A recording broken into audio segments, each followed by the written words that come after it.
سب سے پہلے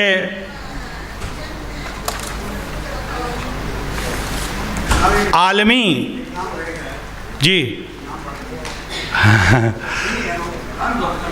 اچھا کون سا؟ مظفر حسین سید اعلان ہوا. اچھا یہاں پر میرے پاس نام نہیں ہے، لیکن غزن اپنے مظفر علی سید صاحب جو ہیں وہ ہاں مالک ہیں. آپ جب چاہیں آ سکتے ہیں، آپ کے نام لکھنے کی کیا ضرورت ہے، آپ مالک ہیں، کوئی ایسی بات نہیں ہے. اور آپ ہمارے بزرگ ہیں اور ہماری محفل کی رونق ہیں، اور ذہ نصیب کے آپ نے یاد کروایا. میں سب سے پہلے جناب پروفیسر ناشر نقوی صاحب جو ایک شاعر، ادیب اور نقاد کی حیثیت سے جانے جاتے ہیں، میں ان کی خدمت میں گزارش کرتا ہوں. اور مجھے لگتا ہے کہ انہوں نے مراثی کے حوالے سے اپنا مقالہ تحریر کیا ہے جو وہ پیش کریں گے. پروفیسر ناشر نقوی صاحب، پٹیالہ. شکریہ، بہت بہت شکریہ.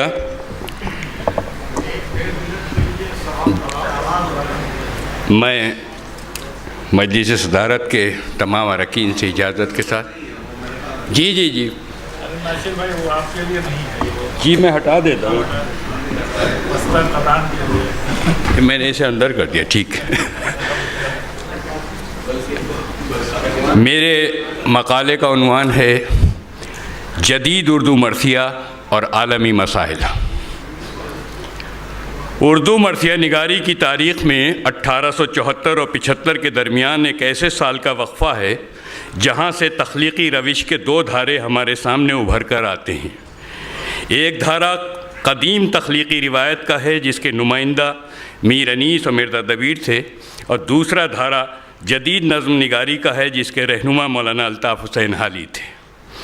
ایک طرف 1874 وہ سال ہے کہ جس میں میر بابر علی انیس کا انتقال ہوتا ہے. انیس کی وفات کے چند ماہ بعد مرزا دبیر کی بھی 1875 میں رحلت ہو جاتی ہے.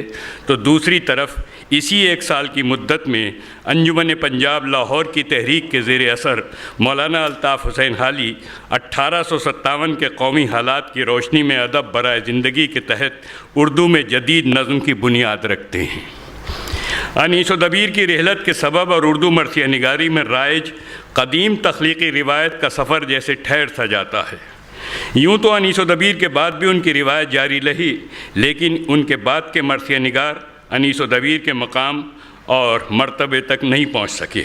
ادھر دبستان دہلی اور پنجاب میں جدید نظم کی تحریک کے تحت حالی کا مسدس مد و جزر اسلام قوم کی بیداری کے لیے ایک ایسے مرثیے کی صورت میں وجود پذیر ہوتا ہے جو ادب برائے زندگی کو بنیاد بناتا ہے.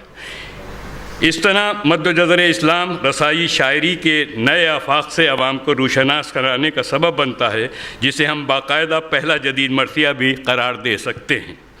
یہ مسدس 1857 کے حالات اور جہاد کی روشنی میں قوم کا آئینہ بھی ہے اور مرثیہ بھی. اس میں کربلا عام انسان کا وجود بنتی ہے. داخلی کشمکش اور مارکوں سے عام انسان خود نبردآزما ہے.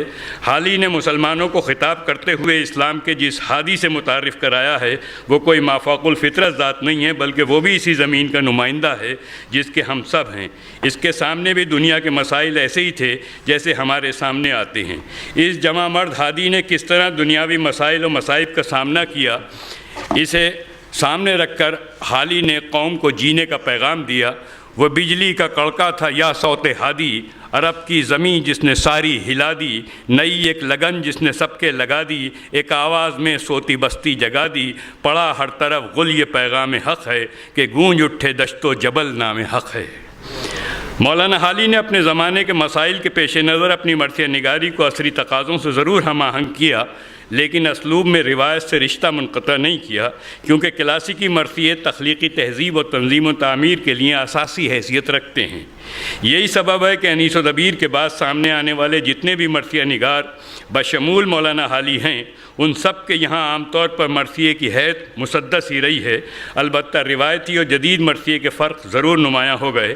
مثلاً روایتی مرثیہ روایتی مرثیے میں کربلا کے واقعے پر زیادہ زور ملتا ہے، جبکہ جدید مرثیے میں کربلا کے معرکے پر توجہ زیادہ مرکوز ہے۔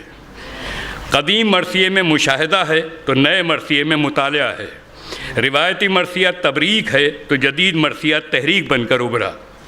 پرانے مرثیے میں مظلومیت اور یاس کی اہمیت ہے تو نئے مرثیے میں کمال صفات کا پاس ہے۔ قدیم مرثیے کی اساس جمالیات پر ہے، جبکہ جدید مرثیے کی بنیاد سماج کو درپیش حالات ہیں۔ جدید مرثیہ نگاروں نے حید کے علاوہ مرثیے کی صنف کو عوامی مسائل کے بیان اور ان کے حل تلاش کرنے کے لیے منتخب کیا۔ ان مرثیہ نگاروں کے پیش نظر عوام میں جو بنیادی مسائل تھے ان میں غیر ملکی تسلط، بڑی طاقتوں کے ریاکارانہ تیور، ایٹمی جنگ کا خوف، حقوق انسانی کی پامالی، فرد سے فرد تک تنہائی کا احساس، سماجی انتشار، فلک بوس عمارتوں کے پس منظر میں افلاس زدہ انسانوں کے چہرے، ناانصافی، زمینداروں کی زیادتیاں، مذہبی منافرت، غربت، اسرت اور امن کی تلاش وغیرہ۔ جدید مرثیہ اپنے تخلیقی سفر میں سماج کو اقدار حیات اور مقاصد حیات کی نئی صبحوں سے آگاہ کراتا ہوا آگے بڑھا، جس کا عوام نے دل سے استقبال کیا۔ حال ہی کی تحریک کے بعد 20ویں صدی میں باقاعدہ جدید مرثیہ نگاری کا آغاز ہوتا ہے، جس کے عناصر کی صورت میں جوش ملی آبادی، نسیم امروی، جمیل مظہری، آل رضا رضا، مہدی نظمی اور وحید اختر ابھر کر سامنے آتے ہیں۔ ان شاعروں نے مرثیے کو بنیاد بنا کر اپنے زمانے میں پھیلی ہوئی عوامی پریشانیوں اور بے چینیوں کو اجاگر کیا۔ جوش ملی آبادی نے اپنے وقت میں آ کر مرثیے کے بارے میں جو رائے قائم کی وہ مندرجہ ذیل ہے۔ اردو زبان نے مرثیے ہی کی زبان میں بولنا سیکھا ہے۔ مرثیے کی اہمیت اور اس کی روح کو وہی شخص سمجھ سکتا ہے جس کی اپنی ذات بھی کربلا ہو، جس نے خیر و شر کی پکار اپنے وجود میں نہیں دیکھی، جو کبھی بھوکا پیاسا نہیں رہا، جس نے اپنے عزیز و اقارب کے غم کو اپنا غم نہیں سمجھا، جس نے حقیقی شہادت کا مفہوم نہیں سمجھا، وہ مرثیے کی عظمت کو کبھی نہیں سمجھ سکتا۔ اس پرکھ کے لیے حسین کو زندگی اور زندگی کو حسین بننا پڑے گا۔ اپنے اسی نظریے کے تحت جوش انگریزوں کے تاج شاہی کے خلاف 1920 میں اپنا پہلا جدید مرثیہ آوازہ حق لے کر سامنے آتے ہیں۔ کربلا ایک تزلزل ہے محیط دوراں، کربلا خرمن سرمایہ پہے برق تپاں، کربلا طبل پہے ضربت آواز اذاں، کربلا جرت انکار ہے پیش سلطان، فکر حق سوز یہاں کاشت نہیں کر سکتی، کربلا تاج کو برداشت نہیں کر سکتی۔ جوش کے اس پہلے ہی مرثیے کی آواز عوام میں سیاسی شعور کی پہلی آواز ثابت ہوئی۔ جوش پہلے شاعر ہیں جنہوں نے مرثیے میں ابواب قائم کرنے کی بنیاد ڈالی۔ ان کے 13 مطبوعہ مرثیوں میں بھرپور جوش اور ہوش ہے، بینیاں اور بکائیہ فضا نہیں ہے۔ وہ انسانی درد پہ روتے نہیں ہیں بلکہ درد کو بانٹتے ہیں۔ مرثیہ زندگی اور موت، موجد و مفکر، پانی اور قلم ایسے مرثیے ہیں جو ادب برائے زندگی کی مثال ہونے کے ساتھ نظم نگاری کی توسیع راہ بھی کہے جانے کے مستحق ہیں۔ جوش کے تمام مرثیوں میں عوامی مسائل اور مسائل سے نکلنے کے لیے وسائل بھی بیان ہوئے ہیں۔ اپنے منفرد لہجے ہی کی وجہ سے جوش شاعر انقلاب کہلائے۔ جوش نے ببانگ دہل مسائل کے حل اپنے مراثی میں یوں بیان کیے ہیں: روب سلطانی کو ٹھکراؤ تو لو نام حسین، بولتے رن میں نہ گھبراؤ تو لو نام حسین، دشمنوں کی پیاس بجھواؤ تو لو نام حسین، موت کی چھاتی پہ چڑھ جاؤ تو لو نام حسین، حلق سے تیغوں کا منہ موڑو تو لو نام حسین، برق سے فولاد کو جوڑو تو لو نام حسین۔ جوش کے بعد کلاسیکی مرثیے کی روایت کو برقرار رکھتے ہوئے جدید مرثیے کی آبیاری کرنے والے اہم شاعر نسیم امروی ہیں۔ نسیم نے مرثیے کے مضامین میں نئی راہیں تلاش کیں۔ میں کچھ چھوڑتے ہوئے، نسیم امروی نے 300 کے قریب مرثیے کہے ہیں۔ ان کے مراثی کے موضوعات میں مسرت و غم، جائزہ نفس اور اصلاح رسوم نمایاں ہیں۔ عصری تقاضے نسیم امروی کے پیش نظر رہے ہیں۔ مثال کے طور پہ آج کے سماج میں ہونے والی شادیوں میں بیجا مصارف ایسا مسئلہ ہے جو معاشرے کو کھوکھلا کر رہا ہے۔ اس مسئلے کو نسیم امروی نے موضوع بنا کر جو بند کہے وہ سماج کے لیے آئینہ ہے۔ اگر ہے بیاہ پسر کا بفضل ربانی، ضیافتوں میں یہ کرتے ہیں اپنی قربانی، خوشی کے جوش میں ہوتی ہے ایسی مہمانی کہ جس کے بعد نہ کنبے کو مل سکے پانی، تباہ ہو کے بھی برباد کن عمل نہ گئے، اگرچہ جل گئی رسی تمام بل نہ گئے۔ مقام غور ہے اے امت حبیب خدا، جہیز بنت رسول حجاز تھا کتنا، پیالہ جوشن و مشکیزہ آسیہ و ردا، یہ 5 چیزیں تھیں اور ایک دولت عقبہ، نہ مال و زر تھا نہ سامان زیب و زینت کا، حیا کے پہنے تھے زیور لباس عصمت کا۔ نسیم امروی کے مراثی 5 جلدوں میں شائع ہو چکے ہیں۔ ان کے بعد اپنے مرثیوں میں روح اثر کو جس شاعر نے نمایاں طور پہ اجاگر کیا وہ جمیل مظہری ہیں۔ جمیل مظہری کی مجموعی شاعری ذات کا استعارہ اور تاریخ کا اشارہ کہی جا سکتی ہے۔ عرفان عشق ان کا پہلا مرثیہ ہے جو 1930 میں منظر عام پہ آیا۔ اس کے علاوہ انہوں نے 10 مرثیے کہے۔ جمیل مظہری کے مرثیوں میں خیر کی تشریح سے زیادہ شر کی تشریح ہے جو عام مسائل کی طرف اشارہ کرتی ہے۔ 1935 میں کہا گیا ان کا مرثیہ پیمان وفا ایسی تصنیف ہے جس میں انہوں نے برطانوی حکومت کے تسلط اور کرب غلامی کو موضوع بنایا ہے۔ اس کا پس منظر یہ ہے کہ انگریز حاکم جارج پنجم کی جبلی کے موقع پر ماہ اعضاء کی پرواہ کیے بغیر ماتحت افسروں نے امام باڑوں میں چراغاں کرا دیا تھا۔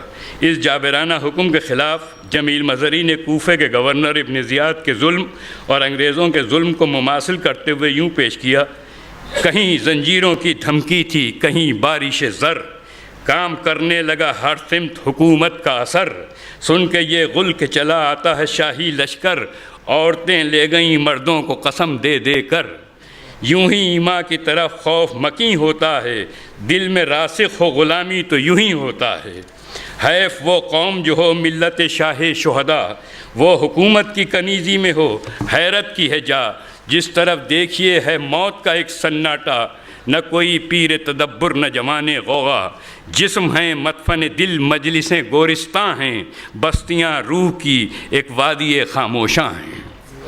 عوامی مسائل کو مذہبی اور مجلسی ماحول میں جس جاذبیت کے ساتھ اردو مرثیے نے پیش کیا وہ ادب برائے زندگی کی بہترین مثال بنا۔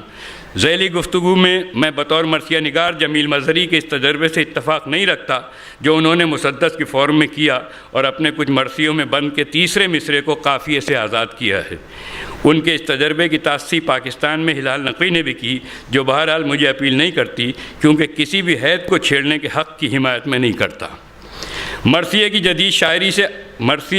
جدید شاعری سے الگ سمجھنا یا مسدس کی فارم کو فرسودہ کہنا کسی بھی شعری شریعت کے مطابق نہیں ہے۔ یہ جملہ وحید اختر کا ہے۔ بہرحال جوش ملی آبادی، نسیم امروی اور جمیل مظہری کے بعد آل رضا کے مرثیوں میں بھی عوام کے مسائل نمایاں ہیں۔ ان کے مراثی سے بہت سی مثالیں دی جا سکتی ہیں، لیکن تنگی وقت کے پیش نظر ان کی رسائی شاعری سے متعلق ایک مشہور بیت پیش کرنے پر بھی اکتفا کرتا ہوں: کتنا پانی ہے جو بے وقت برس جاتا ہے اور کبھی قافلہ پیاسوں کا ترس جاتا ہے۔ جدید اردو مرثیے میں مہدی نظمی کا نام بھی اہم ہے، جنہوں نے اپنے مرثیوں میں اپنے والد اولاد حسین شاعر لکھنوی کی طرح دبے کچلے عوام اور محنت کش مزدور کی محنت کو محمد و آل محمد کی محنت و ہمت کے ساتھ جوڑ کر کامیاب مراثی تخلیق کیے۔ مہدی نظمی نے 20ویں اور 21ویں صدی دونوں صدیوں کے عالمی مسائل کو پرکھا اور اپنے مراثی میں شامل کیا۔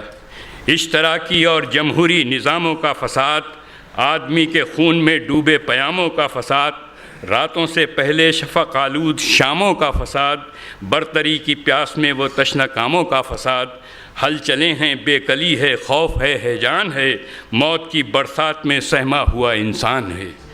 آگے فرماتے ہیں کہ وہ ہوا و حرص کے میدان میں زرداروں کی دوڑ، وہ فلک پر جوہری طاقت کے سیاروں کی دوڑ، وہ ستم ایجاد دانائی وہ ہتھیاروں کی دوڑ، وہ خلا کی کھوج کرنے والے سیاروں کی دوڑ، مٹ نہ جائے خاک سے نام و نشان زندگی، مٹ نہ جائے خوف سے نام و نشان زندگی، رہ گزارے مرگ میں ہے کاروان زندگی۔ جدید اردو مرثیہ نگاروں میں یوں تو ایک طویل فہرست ہے، جن میں معروف اور غیر معروف بہت سے نام ہیں جنہوں نے عالمی عوامی مسائل کو اپنے مراثی کی بنیاد بنایا ہے۔ جدید مرثیہ نگاروں پر 20ویں صدی میں کئی کتابیں اور کئی تحقیقی مقالے بھی سامنے آ چکے ہیں، لیکن مضمون کی طوالت کے پیش نظر آخر میں یہاں ڈاکٹر وحید اختر کے مراثی سے عالمی مسائل کی مثال پیش کی جائے گی۔ وحید اختر کے 8 مرثیے 1991 میں کربلا تا کربلا کے عنوان سے شائع ہو چکے ہیں۔ وہ مرثیہ نگار ہونے کے ساتھ ساتھ مرثیے کے ناقد بھی تھے۔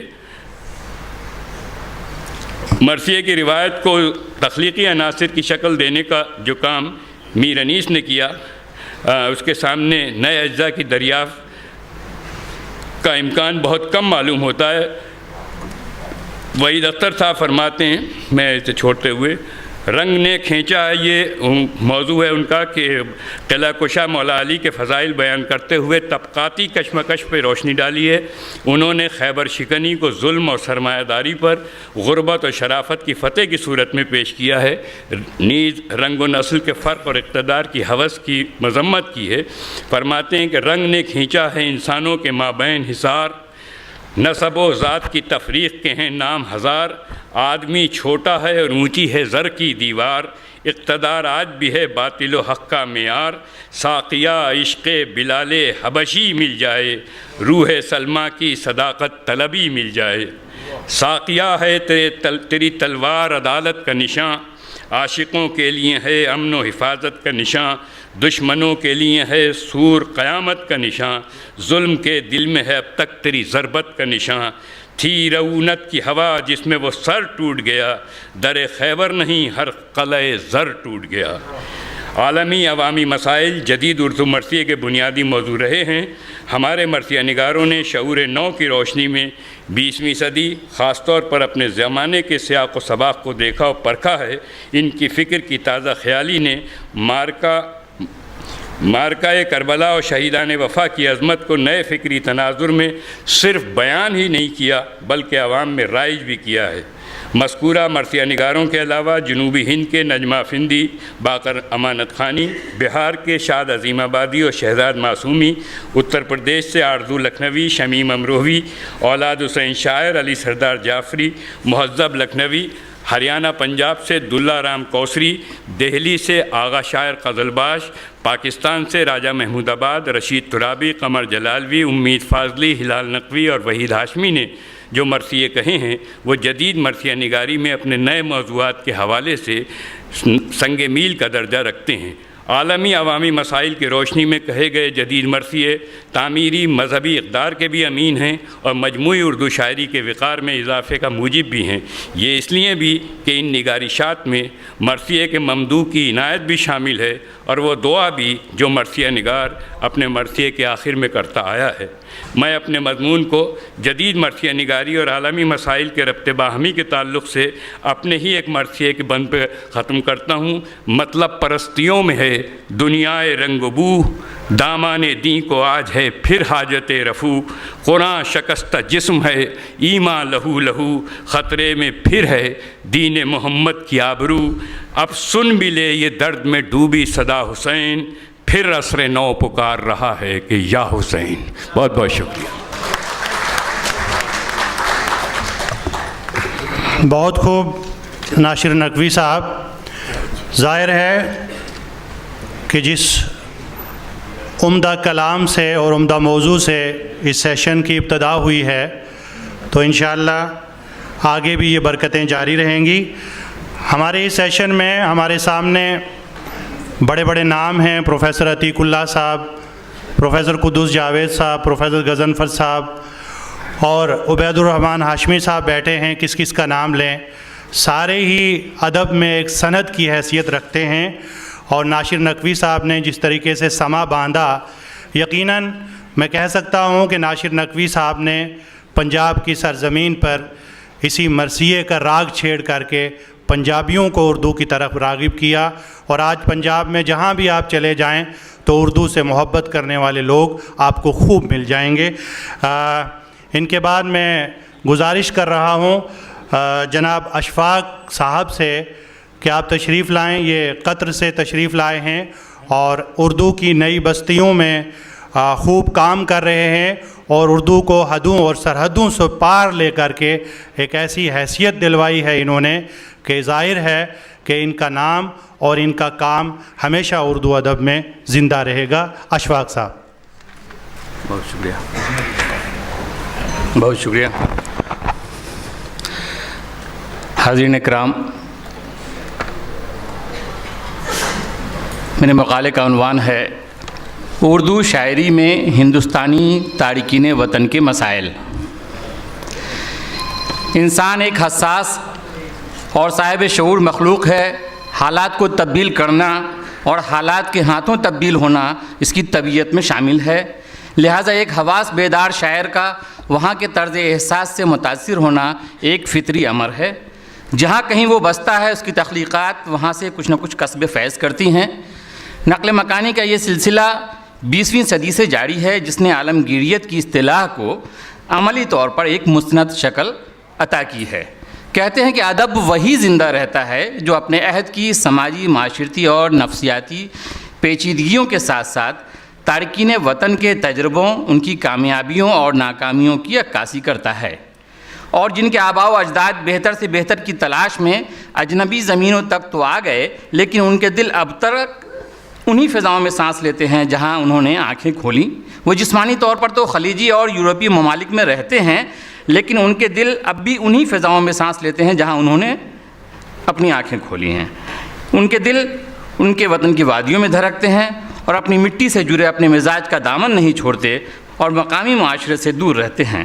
ان کی نئی نسل دوہری شناخت بنانے میں مصروف رہتی ہے، مثلاً گھر والوں کے لیے تو روایتی طریقے سے رہتے ہیں اور ملبوسات بھی روایتی استعمال کرتے ہیں، مگر گھر سے باہر مختلف انداز میں نظر آتے ہیں۔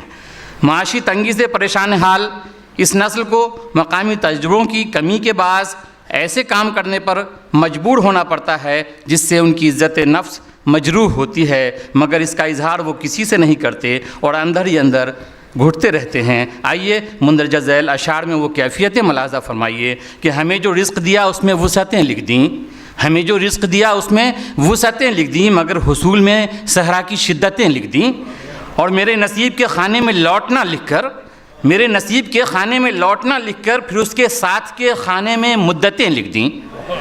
مشین کی طرح خود کو سمجھنے والے حساس تارکین وطن میں ایسے بھی ہیں جو کہتے ہیں کہ ہمیں رہنا ہے، ہاں ہمیں رہنا ہے گردش میں یوں ہی تادم مرگ، ہاں ہمیں رہنا ہے گردش میں یوں ہی تادم مرگ، کوزہ تکمیل تلک رہتا ہے جوں چاک کے ساتھ۔ وہ اہل زبان جو اپنے تخلیقی ذہن، زبان و ادب کی خوشبو اور اس کی محبت سے سرشار ہیں اور جنہوں نے ضرورتاً اپنے وطن کو خیرآباد کیا، ان کی کاوشوں سے اردو زبان کی جڑیں پھیلتی چلی گئیں اور جغرافیائی حدود کو پھلانگتی ہوئی اردو زبان اپنی نئی بستیاں بسانے لگیں۔ اس کا فائدہ بھی ضرور ہوا ہے۔ پروفیسر ارتضیٰ کریم کہتے ہیں کہ یہ صحیح ہے کہ ہجرت کرتے وقت مہاجرین خوش نہیں تھے، لیکن گزشتہ دہائیوں میں ان مہاجرین نے اردو ادب میں جو واقعی سرمایہ یادگار چھوڑا ہے اس سے اردو بہت خوش ہے۔ اگر ہجرت نہ ہوئی ہوتی تو محجری ادب کا ایسا قیمتی سرمایہ سامنے نہیں آتا۔ اس میں روایت اور بڑے صغیر کی ادبی سمت و رفتار کی آمیزش بھی ہے، اور انہی دونوں کیفیات سے اردو کی نئی بستیوں کو نیا فروغ حاصل ہوا ہے۔ تارکین وطن کی شاعری کے موضوعات میں جہاں ہجرت اور نقل مکانی، تہذیبی و معاشرتی ناہمواریاں، اپنوں سے بچھڑنے کا غم ہے، وہاں اپنی مٹی سے جڑے رہنے کا اظہار بھی ان کے موضوعات رہے ہیں۔ مثلاً کینیڈا میں مقیم معروف داستان گو جناب جاوید دانش کہتے ہیں کہ حوصلہ تاب و تواں اور جاں فشانی لے گیا، حوصلہ تاب و تواں اور جاں فشانی لے گیا، ہجرتوں کا سلسلہ میری جوانی لے گیا، اور ہے اسی مٹی سے لپٹا میرا احساس وجود، جس جگہ دانش گیا یہاں کی کہانی لے گیا۔ کوئی زبان اپنی مادری سرزمین پر جتنی بھی پھلے پھولے مگر اس کے حدود سے باہر اس کی نشو و نما ہوتی ہے تو اس کی قدر و قیمت بڑھ جاتی ہے، اور اس کے اظہار میں یکسانیت نہیں ہوتی، اس کی زبان مختلف ہوتی ہے، انداز بیان جداگانہ ہے جو اجنبی ملک اور اس کے ماحول میں رہنے سے پیدا ہوتا ہے۔ سماعت فرمائیے کہ کام پر جاتے ہوئے محسوس ہوتا ہے مجھے، کام پر جاتے ہوئے محسوس ہوتا ہے مجھے، جا رہا ہوں جیسے مسجد میں عبادت کے لیے، اور مجھے پھولوں کی شادابی کی خاطر سمندر پار جانا پڑ رہا ہے۔ شعراء جہاں بھی رہیں وہاں کے موسم کی صورتحال، قدرتی مناظر، ماحولیاتی رہن سہن، سیاسی و معاشی، مذہبی و تہذیبی فضا، شہروں یا دیہاتوں کا روپ، سہولیات، ماڈرنزم یا روایتی زندگی، سب سوچ اور احساسات میں اپنا رنگ چڑھاتے ہیں اور انہی رنگوں سے اپنی تخلیقات مزین کرتے ہیں۔ مثلاً مصروفیت اور تنہائی کے تعلق سے یہ شعر کہ وہ اندھیرا ہے کہ تنہائی سے ہول آتا ہے، وہ اندھیرا ہے کہ تنہائی سے ہول آتا ہے، سارے بچھڑے ہوئے لوگوں کو صدا دو کوئی، اور دو شعر اور سماعت فرمائے کہ جو چاہتا تھا اس کو وہ دولت نہیں ملی، بیٹے کو اپنے باپ کی شفقت نہیں ملی، وہ عمر بھر ترستے رہے پیار کے لیے اور مجھ کو کاروبار سے فرصت نہیں ملی۔ محنت کار اور مشینی کشمکش جو صنعتی معاشرے میں لازم و ملزوم ہیں انسان کو ہر طرف بیگانہ کر دیتی ہیں۔ شروع میں انسان اپنے ارد گرد سے بیگانگی اور لا تعلقی محسوس کرتا ہے، اور ایک وقت ایسا بھی آتا ہے کہ وہ اپنے اندر سمٹنے لگتا ہے اور ٹوٹ جاتا ہے۔ اس طرح سے معاشرے میں محبت اور درد کے رشتوں کا سلسلہ بھی منقطع ہوتا ہے اور اس کی ذات محدود ہو جاتی ہے۔ چلو باہر سے ہو کر لوٹ آئیں، کئی دن سے کوئی آیا نہیں ہے۔ یہاں نہ شاعر کی گھٹن سے گھبرا کر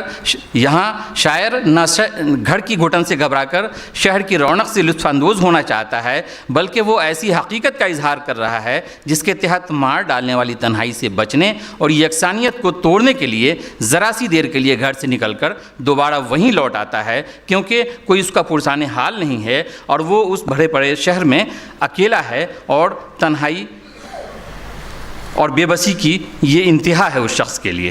تنہائی کے اس کرب کے ساتھ ساتھ افسردگی، خوف و دہشت اور اداسی کے بھی تجربات وابستہ ہیں، اور دیکھا جائے تو یہ ساری کیفیات تنہائی کا ہی نتیجہ ہیں۔ مشین کی طرح خود کو سمجھنے والے حساس تارکین وطن ایسے بھی ہیں جو کہتے ہیں کہ کام کر بے حساب روز و شب، جانے والی صدی نہ ضائع کر۔ تارکین وطن کی عارضی رفاقتیں بھی بہت مایوس کن ہوتی ہیں۔ شعراء جس معاشرے سے ہجرت کر کے دیار غیر کا سفر کرتے ہیں وہاں بھی لوگوں سے ویسے ہی توقعات وابستہ کر لیتے ہیں۔ مثال کے طور پر چند اشعار عرض کرتا چلوں کہ قدم قدم پہ غلط فہمیاں مٹاتے ہوئے پسینے چھوٹ گئے دوستی نبھاتے ہوئے، اور وقت کے بہاؤ میں وہ میری ضرورت تھا، بس یہی رہا اس سے دوستی کا پس منظر۔ اکثر ایسا دیکھا گیا ہے کہ وقت کے بدلتے تقاضوں کے ساتھ ساتھ ایک حساس شاعر کے کلام میں خاموشی سے کچھ ایسی تبدیلیاں در آتی ہیں جن کا انہیں خود بھی احساس نہیں ہوتا۔ بدلتے ہوئے منظرنامے کے ساتھ ساتھ موضوعاتی اور اسلوبی سطحوں پر تبدیلیاں رونما ہوتی ہیں۔ ایک شعر یوں ہے کہ جانے ایک ایسا شخص تھا جس کی ہجرت پر سارے راستے دھاڑے مار کے روئے تھے۔ بہرحال آخری پیراگراف یوں ہے کہ بہرحال ترک وطن ہمیشہ اپنے ساتھ بہت سی الجھنیں اور مسائل ساتھ لے کر آتی ہیں۔ ان میں تنہائی کا احساس، تنہائی کا کرب اور اپنے احساسات کو زندہ رکھنے کی کوشش کا برملا اظہار ہوتا ہے۔ الغرض یہ کہ اردو شاعری میں تارکین وطن کے مسائل بکھرے پڑے ہیں۔ ضرورت اس بات کی ہے کہ ان کی تخلیقات میں امکانات کی تلاش کی جائے اور عام شعری ادب سے اس کا موازنہ کیا جائے۔ ہمیں یقین ہے کہ اس سے نئے نئے دریچے واہ ہوں گے اور اردو کی نئی بستیوں کی تلاش کے ساتھ ساتھ زبان و ادب کی ترقی کی نئی نئی راہیں ہموار ہوں گی۔ بہت شکریہ۔ بہت خوب۔ کریں ہجرت تو خاک شہر بھی جزدان میں رکھ لیں، چلیں گھر سے تو گھر کیا یاد بھی سامان میں رکھ لیں۔ بہت خوب احمد اشفاق صاحب۔ اب میں کندن لال کندن جو دہلی سے ہیں ان سے گزارش کرتا ہوں کہ آپ تشریف لائیں اور اپنا مقالہ پیش کریں۔ کندن لال کندن۔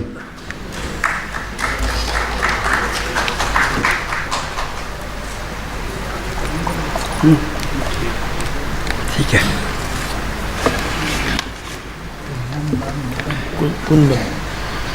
خواتین و حضرات، میں اپنا مقالہ اللہ اور اوم کے نام سے شروع کرتا ہوں۔ اراکین صدارت سے اجازت کی چاہتا ہوں۔ میرا موضوع ہے رباعیات میں عالمی مسائل۔ اردو زبان نے ابتدائی سے بین الاقوامی اور بین التہذیب اختلاط و امتزاج کا خصوصی کردار ادا کیا ہے، اور اس زبان کی اس وصف کے مزاج کی ہم نوائی اردو رباعیات نے اپنائی۔ اردو کے 4 حروف، رباعی کے 4 مصرعے بنی نوع انسان کو اس کی حیثیت، اہمیت اور عالمی سطح کی حقیقت سے روشناس کرانے کے لیے مذکورہ رباعی کے ذریعے پیام سے باخبر کرتے ہیں۔ احباب کا التفات دیکھا دن رات، دلدار بنے پھرتے تھے کیا کیا دن رات، 2-4 قدم ساتھ چلے چھوڑ گئے، ساتھ اپنا ہی راہ سایہ اپنے ساتھ۔ اس قبیل کی 2 رباعیاں اور سماعت فرمائیے جو ایذا کی بے وفائی اور بے اتنائی کی مثال پیش کرتی ہیں۔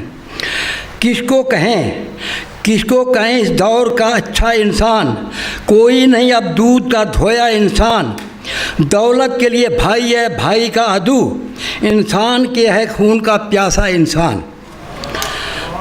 ثروت نہ رہی پاس حکومت نہ رہی، ثروت نہ رہی پاس حکومت نہ رہی، بخشی تھی خدا نے جو وہ دولت نہ رہی، اس دور پرشوب میں اب اے محبوب بھائی کو بھی بھائی سے محبت نہ رہی۔ صنف ربائی کا ارتقا پند و نسائے اور حکیمانہ مسائل سے ہوشیار و خبردار کرنے کے سفر سے ہوا۔ یہی خوبی اس ربائی میں پائی جاتی ہے کہ آج کے گلوبل ولیج کے دور میں عالمی سطح پر انسان جتنا تنہا ہوا ہے اب سے پہلے کی تاریخ میں ایسا نہیں ہوا۔ اس لیے وقت کے ساتھ مصالحت و مفاہمت انسانی معاشرے کی فلاح کا سبب ہو سکتی ہے، یہ عالمی سچائی ہے۔ ماضی کے دنوں پہ ہاتھ ملنا چھوڑو، رک کے سنبھل کے چلنا چھوڑو، اب ہاتھ کے وقت میں رکھو ہاتھ اپنا، تنہائیوں کی آگ میں جلنا چھوڑو۔ ماضی کے دنوں پہ ہاتھ ملنا چھوڑو، رک کے سنبھل کے چلنا چھوڑو، اب ہاتھ میں وقت کے رکھو ہاتھ اپنا، تنہائیوں کی آگ میں جلنا چھوڑو۔ اردو رباعیات میں یہ پیغام کثرت سے پایا جاتا ہے کہ ہر دن کے نئے سورج کی روشنی ایک ہی جیسی ہوتی ہے، لیکن ہر نئی صبح نئے احساس سے شروع ہوتی ہے، لہذا انسان کی فکر اور سوچ سے بدلتے زاویے اور نئے خیالات و ادراک کی روشنی بخشتے ہیں۔ یہی روشنی نئی دنیا کے نئے سانچوں میں ڈھلنے کی عالمی برادری کی بقا سے تعبیر کیا جا سکتا ہے۔ مثال کے طور پر مایوسی و حرما سے نکل کے دیکھو کچھ گام، خوشی کے ساتھ چل کر دیکھو، کھل جائے گا یہ راز کہ دنیا کیا ہے، سانچوں میں نئے وقت کے ڈھلنا سیکھو۔ ہر ملک، ہر قوم میں عالمی سطح پر آج جس سیاست کی فراوانی برتنے میں آ رہی ہے اس نے آج کے انسان کو پریشان و بے تاب کر دیا ہے، اور ربائی کا دامن ایسے اس نوع کی نصیحت آموز مضامین سے بھرا ہوا ہے۔ اس نوع کی وافر مثالیں مل سکتی ہیں، پیش کی جا سکتی ہیں، لیکن صرف ایک مثال ربائی کی حاضر ہے۔ بےتاب ہیں کچھ ہے پریشانی میں، آرام کہاں پے کرے انسانی میں، جینا بھی چبانا ہے چنے لوہے کے اس دور سیاست کی فراوانی میں۔ عالم انسانیت کے لیے عالمی سطح پر یہ سچائی نہایت ہی دل آزار اور دل شکن ہے کہ پوری دنیا میں آج ہر انسان کسی نہ کسی مجبوری کے باعث دل تھام کے اپنے عشق پیے جا رہا ہے۔ اردو ربائی آج کے انسان کی اس مجبوری کے فسانے سنانے کا کردار بھی ادا کر رہی ہے اور اس مشکل ترین دور سے مقابلہ آرائی کرنے کے لیے تیار کرنے کا کام بھی کر رہی ہے۔ مثال کے طور پر خاموش ہیں ہم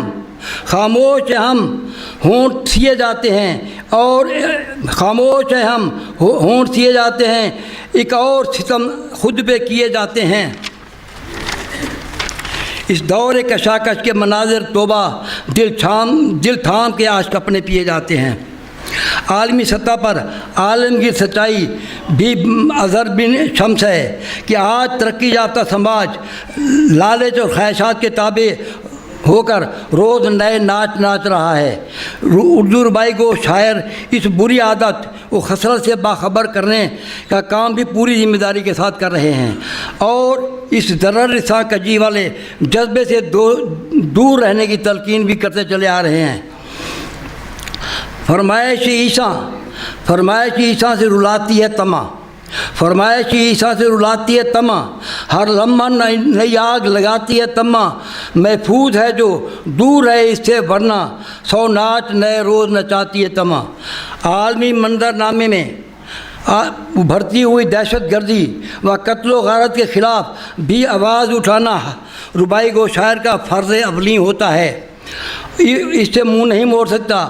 ISI اور داعش، بوکو حرام، القاعدہ جیسی شفاق تنظیموں اور ان کے آقاؤں سے انسانیت کی نجات کے لیے مندرجہ ذیل ربائی اپنے پورے منظرنامے کو چیلنج کرتی دکھائی دیتی ہے۔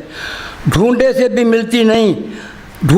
ملتی نہیں اب جائے اماں، ڈھونڈے سے بھی ملتی نہیں اب جائے اماں، انسان اگر جائے بھی تو اب جائے کہاں؟ آتنک کہیں ہے کہیں دہشت گردی، اس دور میں انسان کا ہے دشمن انسان۔ مندرجہ ذیل ربائی بہترین مثال ہے اس ایسے ملک کی جس کے حکمرانوں نے دہشت گردوں کو اپنے ملک میں پناہ دے رکھی ہے۔ وہی دہشت گرد اب ان کے قابو سے باہر ہو گئے ہیں۔ اپنے ملک کے سکولی طلباء کو سینکڑوں کی تعداد میں پل بھر میں اب بھی نیند سلا چکے ہیں، پھر بھی آزادی سے دندنا رہے ہیں۔ سانپ چھچھندر مثال ان کے کردار کی عمدہ مثال ہے۔ دہشت گردوں سے جس نے صحبت جوڑی سمجھو اس نے اپنی قسمت پھوڑی۔ ان کے چنگل سے نہ ملے چھٹکارا، اگلے تو اندھا کھائے تو کوڑی۔ آج کی پورے شعب دنیا میں ربائی گو کی مندرجہ ذیل ربائی کو کاش ہر انسان اپنا سرنامہ عمل قرار دے، جو عالمی معاشرے کا المیہ ہے۔ تفریق سے کب فیض ہوا